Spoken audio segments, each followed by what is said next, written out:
우리가 흔히 이런 말을 들었습니다. 저 사람 어디 믿는 구석이 있는 것 같다. 그렇지 않고야 그렇게 담대할 수가 있겠나. 모르긴 해도 뭔가 우리가 모르는 믿는 구석이 있는 것 같다. 저 사람이 믿는 구석이 도대체 뭘까?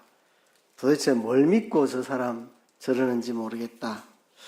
당신은 뭘 믿고 그래 자신만만합니까? 뭘 믿길래 그렇게 당신은 배짱입니까? 당신이 무슨 믿는 구석이라도 있습니까? 이런 말을 들어 합니다. 예, 사람들은 나름대로 어딘가 믿는 구석이 있습니다. 그 믿는 구석이 뭐냐가 다를 뿐이죠. 어떤 사람은 미모가 자기의 믿는 구석인 사람도 있습니다. 제가 어떤 사람 이야기 들으니까 미모가 있는 여인인데 젊을 때 많은 총각들이 목을 메고 달라드는데 다 차버렸대요. 그 사람은 믿는 구석이 있죠. 자기 미모가 믿는 구석입니다. 그렇죠? 그런데 미모라는 거 그렇게 믿을 만한 게 못 됩니다. 나이가 드니까 아무 남자도 자기한테 접근하는 남자가 없더라. 하나만 접근하면 내가 그냥 넘어가 줄라 그러는데 아무도 접근 안 한다 그렇게 하더라고요. 미모가 믿을 만한 게 못 된다는 거죠. 어떤 사람은 돈이 믿는 구석인 사람도 있고 권력이 믿는 구석인 사람도 있고 학식이나 젊음이 믿는 구석인 사람도 있고 자기의 사교성이나 처세술 같은 거를 믿고 사는 사람도 있고요. 어떤 사람은 건강이 자기의 믿는 구석인 사람도 있습니다. 제가 아는 어떤 분, 참 신앙이 좋은 분인데 건강을 늘 자랑했습니다. 신앙생활 잘하면 건강한 복을 받는다고. 한편으로는 은혜가 되는 이야기지만 그러면 몸 아픈 사람들은 다 신앙생활을 못하는 사람입니까? 좀 은혜가 되면서도 조금 거슬리는 말이기도 했는데 그렇게 건강을 자랑하시던 그분이 하루아침에 그냥 쓰러져서 침대에서 돌아가시는 그날까지 일어나지를 못하시는 걸 보고 야, 건강도 자랑할 게 못 된다. 그분은 참 신앙생활 열심히 하셨고 건강한 분이신데 너무 건강을 너무 자랑을 많이 하셔서 신앙생활 똑바로 하면 다 건강하게 하나님 해주신다고. 누군가 신앙생활 잘하고도 몸 아픈 사람도 있거든요. 그런 사람 상처 입게 자꾸 그렇게 이야기하시더니 어느 날 그냥 한 방에 짱짱하던 분이 그냥 하루아침에 쓰러져서 떠나가시는 날까지 일어나지를 못하시는 그런 걸 보고 야, 이 건강도 자랑할 게 못 되는구나 그런 생각을 한 적이 있습니다. 다 썩은 지푸라기와 같은 것입니다. 우리가 의지할 것이 못 됩니다. 그러면 하나님의 자녀된 우리가 무엇을 믿고 의지하고 살아가야 하겠습니까? 세상 사람들이 볼 때, 주변 동료들이 이웃이 볼 때, 저 사람은 뭘 믿고 저래 용감하나? 무슨 믿는 구석이 있어서 저래 마음이 편안하나?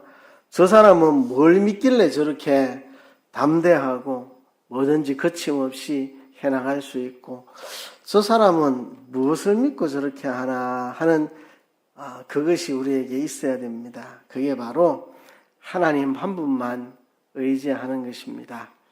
유다 임금 제13대 임금님인 히스기야 왕이 우리에게 그것을 잘 보여줍니다. 히스기야의 신앙과 삶은 우리에게 이렇게 가르쳐 줍니다.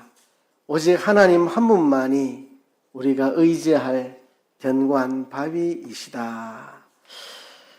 믿지 않는 사람들이 볼 때 이렇게 생각할 만큼 저 사람 뭘 믿길래 저렇게 담대하게 살아가나? 무슨 믿는 구석이 있어서 저 사람은 늘 마음이 편안하나? 뭘 믿고 저렇게 저 사람은 용감하나? 이렇게 할 만큼 우리에게 믿고 의지하는 것이 있습니다.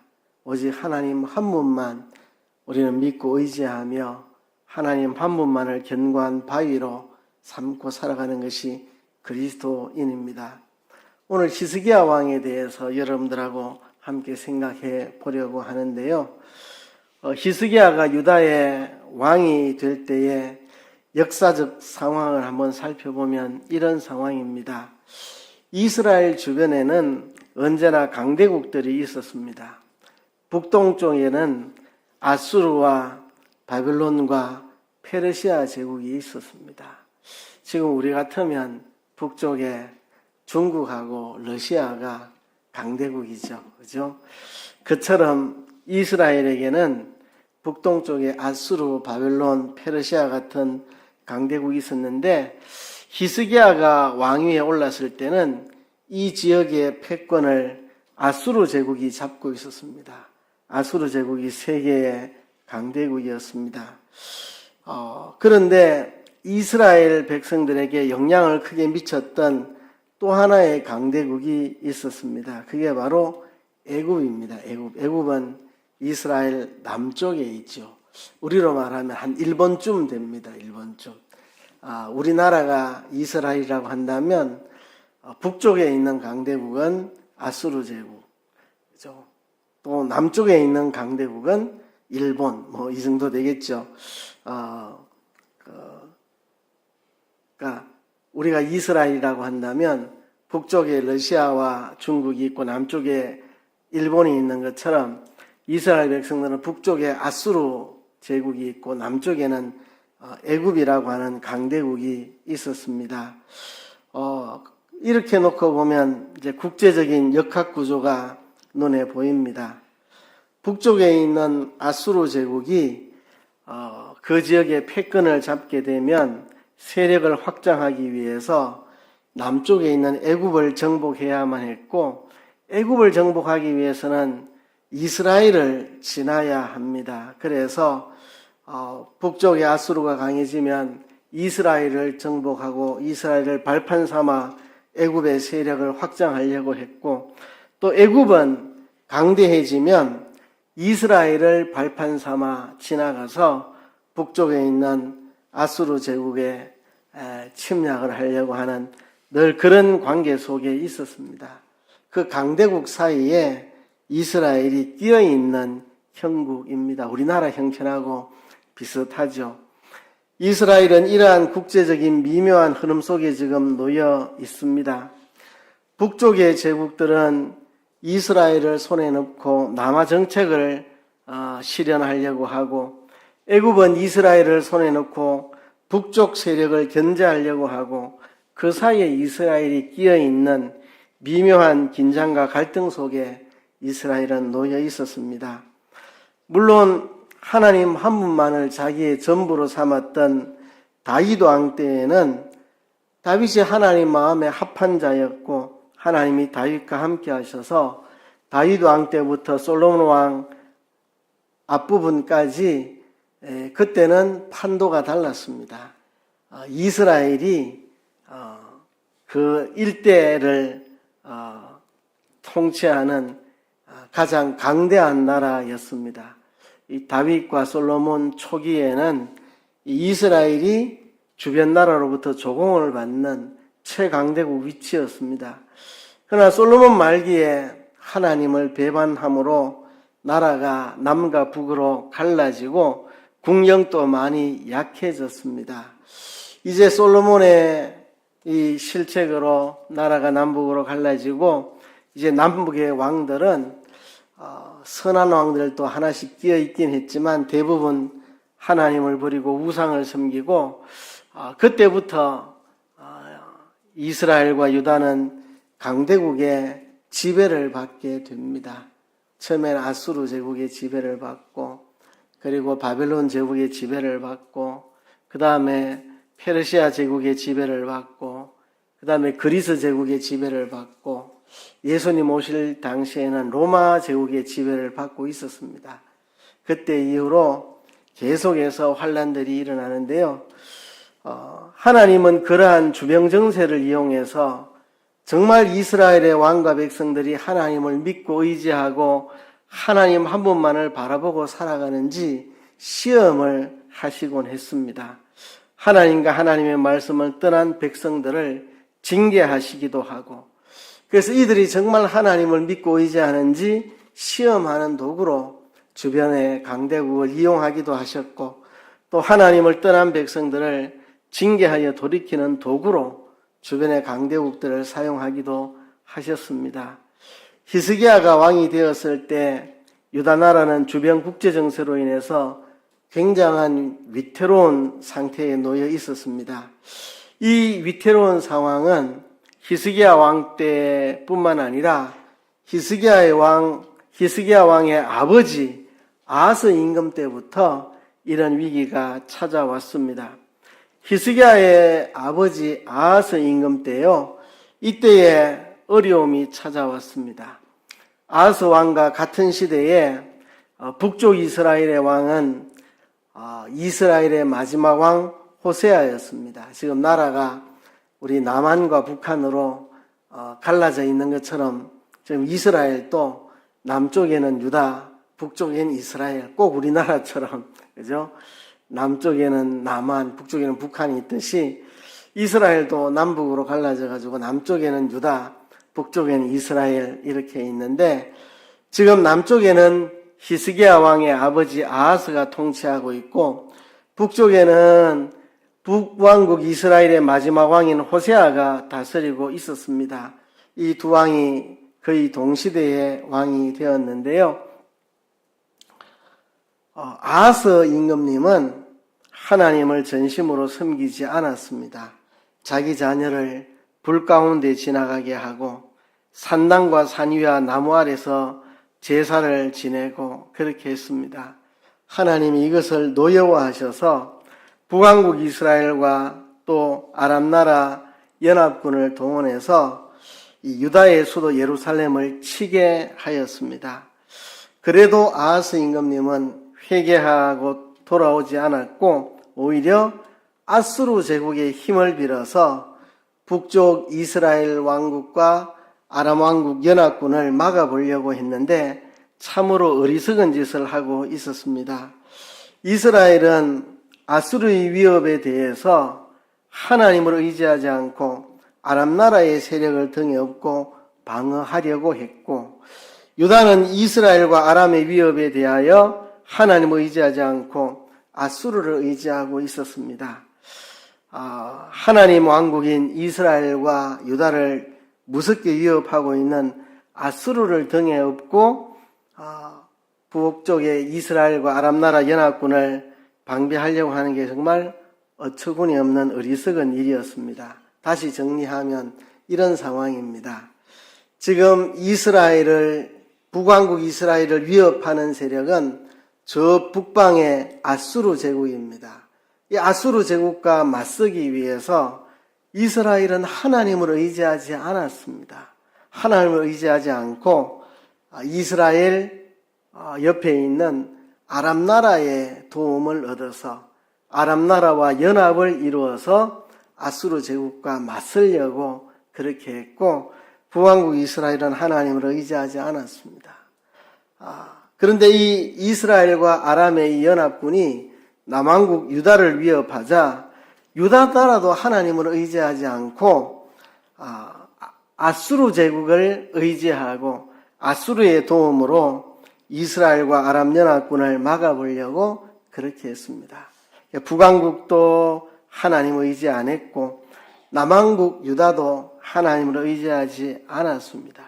북왕국은 아수르와 맞서기 위해 아람 나라와 연합을 했고 유다 나라는 이스라엘과 아람 나라의 연합군을 막기 위해서 아수르의 도움을 청하고 이렇게 각자 이스라엘은 이스라엘대로 유다는 유다대로 하나님을 의지하지 않고 다른 나라를 의지하고 그렇게 했습니다. 그 결과 북왕국 이스라엘은 멸망하게 됩니다.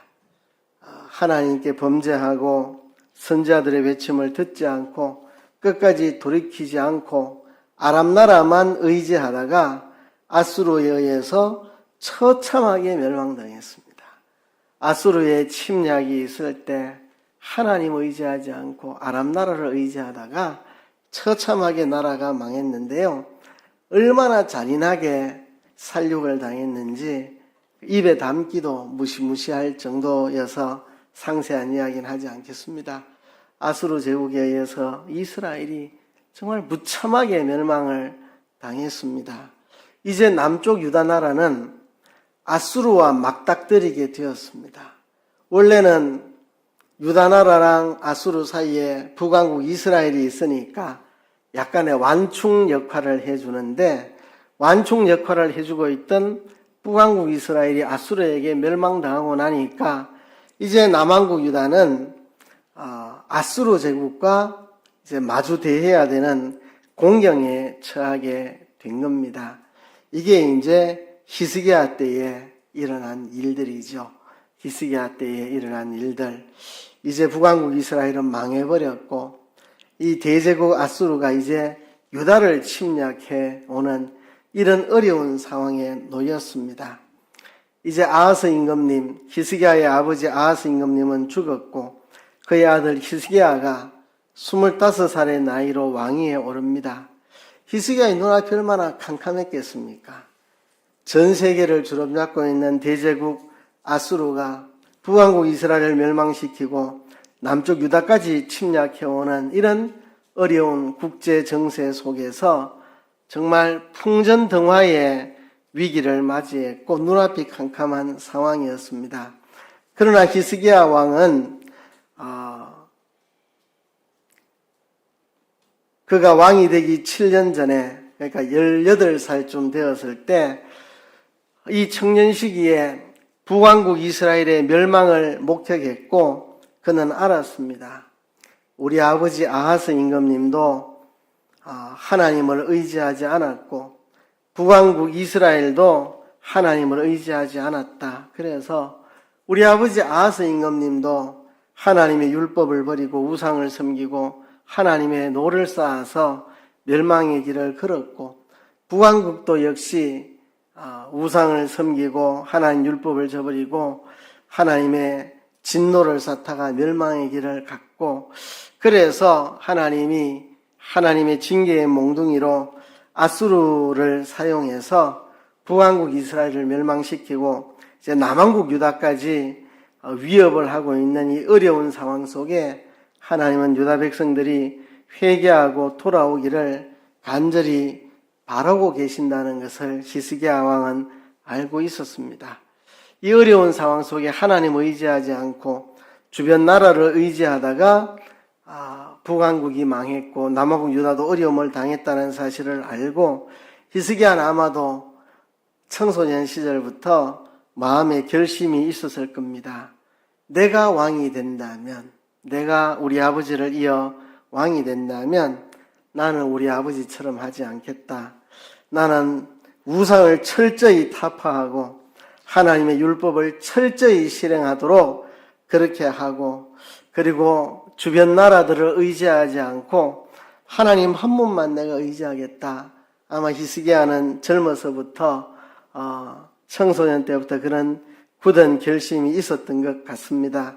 히스기야의 이런 신앙의 배후에는 아마도 스가랴 선지자의 딸이었던 그의 어머니의 가르침이 있었을 것이고, 이 히스기야의 영적인 스승이었던 이사야 선지자의 가르침이 있었기 때문일 것입니다. 그래서 히스기야는 청소년 시절부터 나는 우리 아버지 아하스처럼 하지 않고 북왕국처럼 하지 않고 나는 왕이 되면 우상을 다 없애고 하나님의 율법을 철저하게 순종하고 하나님만 의지하고 주변 나라를 의지하지 않겠다, 그런 결심이 있었던 것 같고, 그가 이제 왕이 되자 개혁 정치를 해 나갑니다.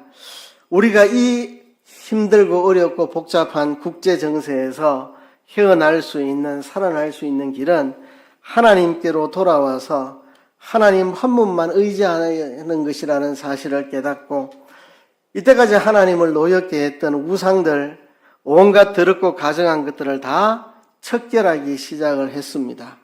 율법을 시행해서 성전과 레위인들의 직무를 다 회복시켰고, 오랫동안 지키지 못했던 유월절을 성대하게 거행했습니다. 그렇게 했더니 하나님이 히스기야를 기뻐하셔서 히스기야와 함께 하셨고 히스기야가 형통하게 그렇게 해주셨습니다. 이렇게 하나님 은혜로 히스기야가 우상을 타파하고 율법을 시행하고 유월절을 지키고 하나님의 은혜를 입어서 나라가 강성해지고 있을 그때에 어느 날 위기가 찾아옵니다. 이 위기는 정말 히스기야가 하나님만 의지하고 바라보고 있느냐를 시험하는 위기입니다. 북왕국 이스라엘을 멸망시켰던 아수르가 이제 남하 정책을 펴서 남유다를 공격해 오는 겁니다. 유다도 피해가 굉장히 컸습니다. 전국이 아수르 제국에 의해 짓밟혔습니다. 예루살렘 성이 외롭게 포위된 채 남아 있었습니다. 그들의 군사력으로는 아수르와 대항할 힘이 전혀 없었습니다. 아수르의 군대 장관 랍사게가 와서 이스라엘과 이스라엘의 하나님을 조롱하고 모욕했지만 유다 나라는 대항할 힘이 없었습니다. 히스기야는 하나님의 전에 나아가 그 사실을 내어놓고 간절히 기도합니다. 아수르 왕에게 온 편지, 아수르 왕이 보낸 협박하고 위협하고 조롱하는 그 편지를 하나님 앞에 내어놓고 하나님 앞에 간절히 기도합니다. 간절히 기도합니다. 하나님, 살아계시고 전능하신 하나님, 이 아수르 왕이 하나님을 모욕하고 하나님 나라를 모욕한 이 편지 내용을 하나님 다 보시고 들으셨죠? 이제 하나님, 살아계신 하나님, 전능하신 하나님, 우리를 도와 주시옵소서. 히스기야가 간절히 기도했고, 이렇게 히스기야가 하나님 한 분만 의지하고 간절히 기도할 때 그 기도가 응답이 되어서 예루살렘을 포위하고 있던 아수르 군대 18만 5천 명이 다 죽어버렸습니다. 그리고 아수르 왕은 물러나게 되었습니다.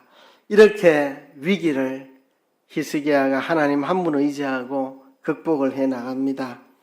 이렇게 위험한 불은 일단 끄게 되었는데 또 다른 위기가 찾아옵니다. 아수르 군대 18만 5천 명이 죽었다고 해서 아수르 제국이 멸망한 것은 아닙니다. 그 정도로 아수르가 멸망할 그런 나라가 아닙니다. 아수르는 여전히 유다 나라에게 위험한 존재였습니다. 이런 위기의 때를 극복하기 위해서 히스기야는 종교개혁을 일으키고 하나님을 의지하고 그래서 믿음으로 승리를 거두었는데 이 믿음의 사람 히스기야가 병들어 죽게 된 것입니다. 자기가 죽게 된 것도 문제였지만 나라의 일도 너무 걱정스러웠습니다. 이 상황에 내가 죽으면 누가 이 나라를 바르게 이끌고 가고 이 나라를 지킬 것인가? 히스기야는 자신의 죽음도 문제지만 나라의 일도 걱정됐습니다. 그래서 또 히스기야는 하나님 앞에 간절히 기도합니다. 그래서 하나님께서 생명을 15년 연장시켜 주실 뿐 아니라 유다 나라를 아수르의 손에서부터 건져 주실 것을 하나님이 약속해 주셨습니다. 자, 성경은 히스기야의 생애에 대해서 이렇게 간단한 말로 압축을 해서 이야기합니다. 오늘 본문 6절에 보면 곧 그가 여호와께 연합하여 그에게서 떠나지 아니하고 여호와께서 모세에게 명령하신 계명을 지켰더라 그렇게 말하고 그 앞에 5절에 보면 히스기야가 이스라엘 하나님 여호와를 의지하였는데 그의 전후 유다 왕 중에 그러한 자가 없었으니 그랬습니다. 자, 히스기야는 여호와 하나님을 의지하는 왕입니다. 전무후무하게 여호와 하나님을 의지한 왕이었습니다. 히스기야 이전에도 히스기야만큼 하나님을 의지한 왕은 없었고 히스기야 이후에도 히스기야처럼 하나님 한 분만을 의지하는 왕은 없었다는 겁니다. 전무후무하게 하나님을 의지했던 왕 바로 히스기야였습니다. 그래서 그가 여호와께 연합하였다. 하나님 한 분만 의지했기 때문에 하나님과 연합하고 하나님에게서 떠나지 않았다. 그래서 하나님의 계명을 지켜 행하였다. 이렇게 기록하고 있습니다. 여호와께서 히스기야와 함께 하시니까 어디로 가든지 형통하였노라고 성경은 이야기하고 있습니다. 히스기야의 생애는 이렇게 요약이 됩니다. 전무후무하게 하나님 한 분만 의지한 왕이었다. 그랬기에 하나님과 연합해서 하나님을 떠나지 않았고 하나님의 말씀대로 순종하며 살았다. 하나님 한 분만 의지했기 때문에 하나님과 연합하여 하나님의 말씀대로 살고 하나님을 떠나지 않았다는 것입니다. 자, 이 히스기야가 국가적인 풍전등화의 위기 속에서 가장 먼저 한 것이 뭐냐 하면 여호와 하나님을 노엽게 하는 우상을 없애고 가정한 것들을 성전에서부터 다 척결하는 일을 했습니다. 그리고 하나님의 말씀인 율법을 철저하게 실행해 나간 것입니다. 그가 그 위기 속에서도 하나님을 강하게 의지할 수 있었기 때문에 그는 우상을 먼저 타파하고 더러운 것들을 성전에서 없애고 하나님의 율법대로 철저히 시행했던 것입니다. 나라가 너무너무 위태위태한 아수르 제국에 의해서 위태한 위기 상황 속에서도 그가 제일 먼저 우상을 타파하고 성전을 깨끗게 하고 율법을 철저히 실행한 것은 그가 하나님 한 분만 의지했기 때문에 그렇습니다. 그래서 아수르가 침략해 올 때 애국과 동맹을 맺어서 도움을 구한다거나 여러 주변국들을 의지하지 않았고 오직 하나님 전에 나아가서 기도하며 백성들에게 하나님 한 분만을 의지하고 하나님께 다 맡기도록 지시했고 그 스스로 하나님 한 분만을 믿고 의지하며 간절히 기도했습니다. 히스기야가 죽을 병에 들었을 때도 마찬가지입니다. 진시 황제처럼 불로초를 찾아 헤매고 다닌 것도 아니고 그저 하나님의 전에 나가서 간절히 기도하고 하나님을 의지하였습니다. 그래서 병에서도 고침을 받고 나라도 아수르로부터 지켜주겠다는 하나님의 약속을 받게 된 것입니다. 여러분, 우리가 하나님을 의지하며 살아갑시다. 나도 하나님 의지하며 살아갑니다 라고 쉽게 말할 수 있을지 모르지만 우리 자신이 하나님을 진짜 의지하고 있는지 다시 한번 오늘 살펴보고자 합니다. 하나님을 의지한다는 것이 무엇인가? 히스기야를 통해서 구체적으로 하나님을 의지하는 게 어떤 것인지 한번 생각해보고 우리가 하나님을 의지하고 있는가 아닌가를 한번 우리 자신을 한번 성찰해 보도록 합시다. 하나님을 의지한다는 것은 첫째로 하나님만 의지하여 살기로 뜻을 세우는 겁니다. 뜻을 세우는 것.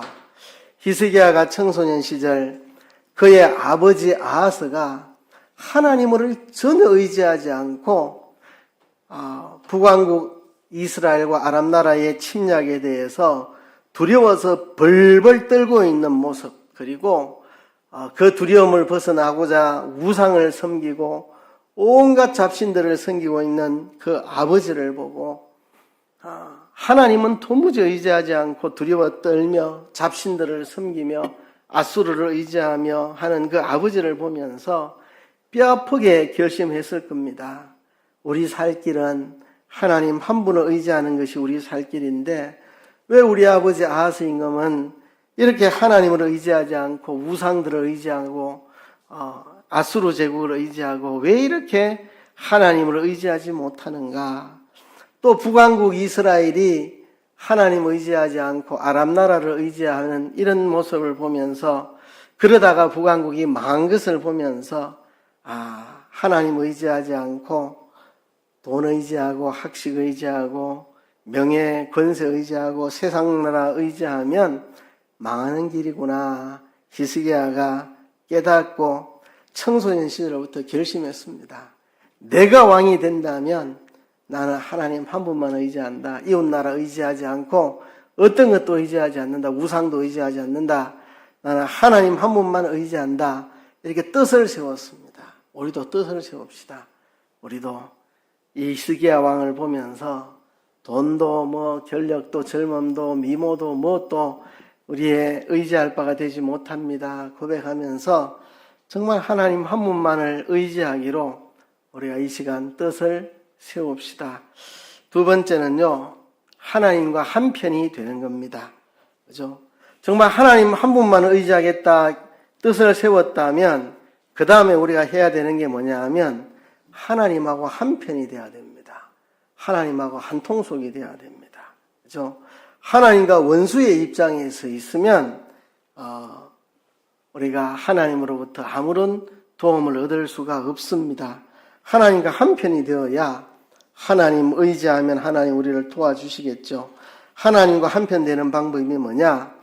하나님 앞에 잘못된 거, 하나님이 미워하시는 거, 하나님이 가증히 여기시는 거 다 없애는 겁니다. 우상을 다 깨뜨리고 온갖 미신들을 다 척결하고 이방 나라 의지하던 거 다 포기하고 버리고 하나님 노여워하시는 것들 다 척결해내는 거, 우리 삶 속에 하나님이 기뻐하지 않는 것을 다 척결해내고 하나님 말씀대로 순종하여 사는 거, 이게 하나님과 한편 되는 겁니다. 그죠? 하나님 의지하는 것만 우리의 살 길이다 결심하는 거, 그 결심이 있었으면 이제 하나님 의지한다는 것은 하나님과 한편 되는 겁니다. 하나님과 한편 되기 위해서 하나님이 기뻐하지 않는 거 다 척결을 해야 됩니다. 내 삶 속에, 우리 가정 안에, 우리 교회 안에 하나님 기뻐하지 않는 모든 것들을 다 청산을 해야 됩니다. 내 자신과 가정과 교회를 하나님 말씀대로 반듯하게 세워야 됩니다. 하나님과 한편이 돼야 하나님을 의지할 때 하나님의 도움을 얻겠죠. 그죠? 그리고 마지막으로는 결사적으로 기도하는 겁니다. 히스기야가 풍전등화의 위기에 있을 때 다른 거 의지하지 않았고 하나님 앞에 나가서 하나님께 간절히 기도했습니다. 하나님, 저 아수르가 하나님과 하나님 백성들을 모욕하는 것을 하나님 다 들으셨죠. 하나님 저들을 혼내주세요. 하나님 도와주세요. 결사적으로 간절히 하나님을 의지하며 기도하였습니다. 우리가 이렇게 하나님을 의지한다는 것이 그냥 말로만 하나님 의지한다 하는 것은 아무 소용이 없습니다. 하나님 의지한다는 건 이런 겁니다. 히스기야가 10대 소년 때 우리 아버지처럼 또 북왕국 이스라엘처럼 저렇게 하면 망하는 길이다. 하나님 의지하지 않고 다른 나라 의지하고 우상을 의지하고 잡신을 의지하고 하나님을 믿지 못하고 두려워 떨고 저러면 망하는 길이다. 나는 왕이 되면 우상도 다 던져버리고 이방 나라도 의지하지 않고 오직 하나님만 의지하겠다 결심했습니다. 우리도 하나님 의지하는 것만 사는 길이다. 굳게 우리는 확신하고 결심을 해야 합니다. 두 번째는 이제 하나님을 의지하기 위해서는 내가 하나님과 한편이 돼야 하나님을 의지할 수 있죠. 하나님과 한편 되기 위해서는 하나님이 기뻐하지 않는 것들을 다 버려야 됩니다. 우상들, 잡신들, 다 하나님 기뻐하지 않는 것들을 다 버리고 하나님 말씀대로 온전하게 순종을 해서 하나님과 내가 한편이 돼야 됩니다. 한통속이 돼야 됩니다. 그럼 누가 우리를 망하게 하겠습니까? 그렇죠? 하나님과 내가 하나가 되면 하나님을 넘어뜨리기 전에는 우리를 넘어뜨릴 수가 없고 하나님을 무너뜨리기 전에는 우리를 무너지게 할 수 없고 그렇죠? 하나님을 해하지 않고는 우리를 해할 수가 없습니다. 하나님과 한통속되면 우리가 하나님과 하나인데 누가 우리를 해할 수 있습니까? 하나님을 해할 수 없으니 우리를 해할 수가 없습니다. 그렇게 하나님과 한편이 딱 됐으면 이제부터 결사적으로 기도하는 겁니다. 하나님 들으셨죠? 내가 하나님과 한편인데 감히 저 아수르 제국이 우리를 모욕하고 비웃고 조롱하고 있습니다. 하나님 혼내주세요. 하나님과 한편이 되면 이제 그런 기도를 할 수가 있습니다. 하나님, 우리를 모욕하는 저 아수르, 우리를 모욕하는 게 아니고 하나님을 모욕하는 겁니다. 하나님 들으셨으니 하나님 해결해 주세요. 갚아주세요. 이렇게 결사적으로 기도하면 됩니다. 그죠? 하나님을 의지할 마음도 없는데 하나님과 한편도 안 됐는데 어느 날 갑자기 기도 소리 낸다고 되는 게 아니고 하나님만 의지하기로 굳게 결심하고 이제 하나님 기뻐하지 않는 것을 다 척결하고 하나님과 한편이 되어서 결사적으로 기도하면 하나님이 놀라운 은혜를 베풀어 주시고 풍전등화의 위기 속에서도 살아갈 길을 다 하나님이 열어 주신다는 겁니다. 이게 바로 우리가 믿는 구석입니다. 우리가 믿는 구석. 우리 뭘 믿고 이렇게 담대하게 편안하게 살아갈 수 있나? 하나님 한 분만을 우리 믿고 의지하기 때문에 그렇습니다. 우리는 은행 통장에 잔고를 의지하는 것도 아니고 내 외모나 재주 이런 걸 재능을 의지하는 것도 아니고 부모를 의지하거나 자녀를 의지하는 것도 아니고 내 잘난 어떤 재주나 실력이나 젊음이나 직장이나 이런 걸 의지하는 것도 아니고요. 우리 하나님 한 분만을 의지하고 사는 사람들입니다. 세상 사람들이 볼 때 참 남산교회 다니는 아무개 성도는 참 이상하다. 돈도 없는 것 같은데 왜 저래 평안하지? 뭐 권력 잡은 것도 없는데 왜 저렇게 담대하지? 왜 저 사람은 늘 자신만만하고 염려가 없고 평안하지? 뭘 믿고 저러지? 믿는 구석이 뭐가 있지? 아마도 저 사람은 하나님을 믿는가 보다. 하나님을 의지하는가 보다. 믿지 않는 사람들이 우리에게 그렇게 느낄 만큼 우리가 하나님 한 분만을 믿고 의지하고 바라보는 그런 사람 됩시다. 하나님 한 분 의지하는 것만이 살 길이다.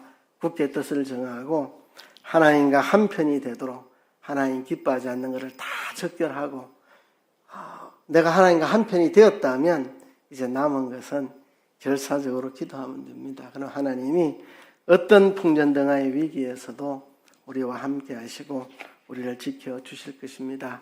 이 시간 우리 하나님 앞에 기도합시다. 하나님, 우리는 하나님 한 분만을 믿고 의지하게 도와주세요. 히스기야처럼 정말 하나님만을 의지하고 나아가는 저희들 되게 해 주옵소서. 다 같이 통성으로 기도하겠습니다.